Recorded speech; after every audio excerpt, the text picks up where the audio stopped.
name programs that you think are overachievers, that usually consistently do better than probably they deserve with the recruiting talent they have. They probably win more football games. Oklahoma State. Than they probably deserve. I mean, Oklahoma State pops to mind for me. No, I think Utah is one of the more fascinating. Where Salt Lake City, we talk about the difficulty of getting to Eugene. I don't know if you guys have ever been. Beautiful city, some weird restrictions there, but getting to Salt Lake City was not the easiest commute. The two that pop to mind in two programs you really love, Utah and Kansas State. Yep. I mean, those two programs to me are consistently tough wins, and they don't show up at the top of recruiting.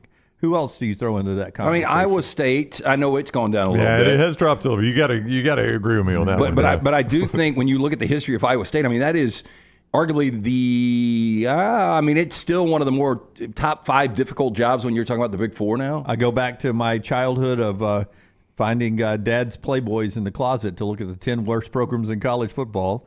And Iowa. That's what you're looking at? Yeah, I did it wrong, Brown. Yeah. Iowa State was always one of them. Kansas State was one of them. And we've had some. Well, go ahead. Well, I was going to say I'll stay in that state. The more I've learned about Iowa, the more I've learned. Oh, yeah. Kirk Ferentz has done an amazing job there. Like, I remember when I was a kid, this is so random, but the station out of Des Moines, I think it was, used to replay the Iowa football game on radio on Saturday nights. And I remember as a kid, you could pick the station up, and I used to listen to Iowa football, and Hayden Fry was the coach. Now, I was a little kid then, right?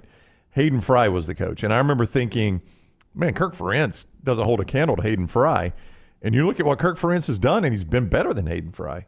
And I can't believe that that's the case, but he has been. So now Hayden Fry did go to 3 Rose Bowls. His record's going to be much like Gundy's. Yeah. And I think degree of difficulty is right there with it. So I'm learning Iowa isn't the program that I guess I thought it was. Yeah. And that Kirk Ferentz has done an incredible job. Yeah, I think another one, when you're talking about the way they recruit, and it seems like there's more no stars than 5 stars, and that's Wisconsin. And I know there's been transition from Paul Chryst to now what you get with Luke Fickell, but I fully expect Luke Fickell is going to have them 8-9 wins. But that seems like a difficult job. You guys have almost nailed the whole graphic here. College Football Report did this, and you've got recruiting stars and the success of wins. And the part we're going to focus on is the center. You'll see the extremes on the corner. Again, this is from College Football Report. As far as up in the top left, this is average rank of recruiting class the last 10 years in the win total. So the last decade. Alabama, Georgia, Ohio State, Clemson, way at the top. Great recruiting class, lots of wins. You see the Vandy's and Rutgers and Kansas down at the bottom. Bad recruiting, no wins. The one that we want to focus on is that green little patch there in the middle where you have not a lot of stars in recruiting, but a lot more wins. There's Iowa, there's Utah, there's Wisconsin, there's Kansas State. Sliding in there is a little bit of Pitt, a little bit of Minnesota, and another guy you like, I almost NC brought State. him up. I almost brought up NC State. And, but it is East Coast. It's Riley. I mean, Raleigh-Durham is as big as Birmingham, right? Oh, yeah. It's bigger, I think. Bigger. Yep. But Dave Durham's done a really good job, and you wonder if they are able to build off of 8 wins with Grayson McCall coming in this year. The slot you don't want to be in is the pink one at the bottom. That's a lot of recruits.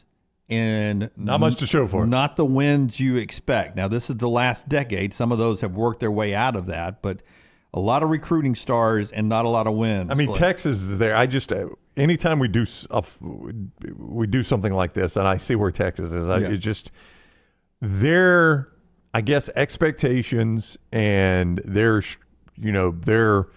image is so different than what they actually are. That clump right there, if you can't tell because it's cluttered, is Texas, Texas A&M, Auburn, Florida, Tennessee, Miami.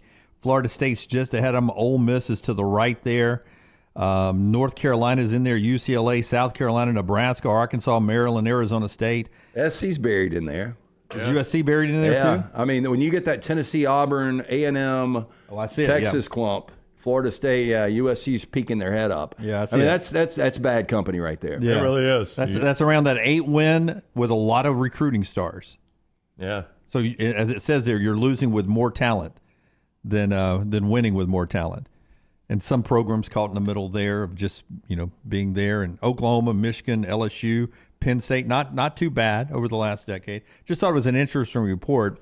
And it's funny, those were we almost nailed the whole list of overachievers there in that one spot over there, the green patch.